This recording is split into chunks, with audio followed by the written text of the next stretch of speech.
राधे राधे दोस्तों, आज हम आपको कुबेर जी महाराज की कथा सुनाएंगे कि किस तरह महादेव ने कुबेर जी का घमंड तोड़ा था।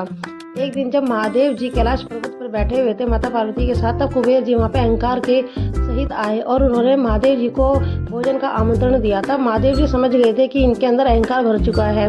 तब उन्होंने कहा कि हम तो नहीं आ पाएंगे, लेकिन गणेश जी को हम अवश्य भेजेंगे।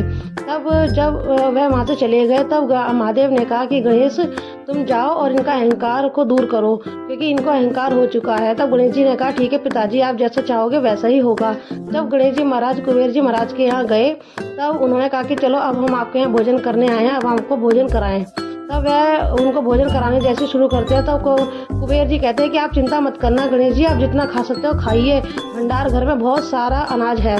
तब गणेश जी समझ जाते हैं कि इनके अंदर अहंकार तो बहुत ज़्यादा है। तब उन्होंने खाना जैसे प्रारंभ करा तो खाते गए सारा भंडार घर ही खाली हो गया। तब सारे सेवक गए कुबेर जी के महाराज की क्या हुआ, इनकी तो भूखी शांत नहीं हो रही है। तब कुबेर जी महाराज ने और भंडार घर में सामान मंगवाया था, वो भी खत्म हो गया। तब उनको अपने धन का जो ज़्यादा घमंड था वह समझ गए कि ये महादेव की लीला है। वह दौड़े दौड़े महादेव के पास गए और कहा कि महादेव मुझे क्षमा कर दीजिए, मैं अपने अहंकार में थोड़ा चूर हो गया था। तब महादेव ने कहा कि लो ये मोदक लो और जाके गणेश जी को खिला दो।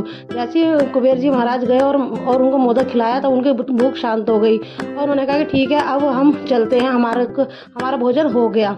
तब जाके महादेव जी ने यह समाज को शिक्षा दी कि फल लगे वृक्ष की तरह हर मनुष्य को होना चाहिए, चाहे वह कितना ही संपन्न क्यों ना हो। फल भी दे और साथ में विनम्र भी बना रहे, इसी को ही संसार का नियम कहते हैं। इसलिए हमें फल वृक्ष की तरह ही बनना चाहिए। राधे राधे।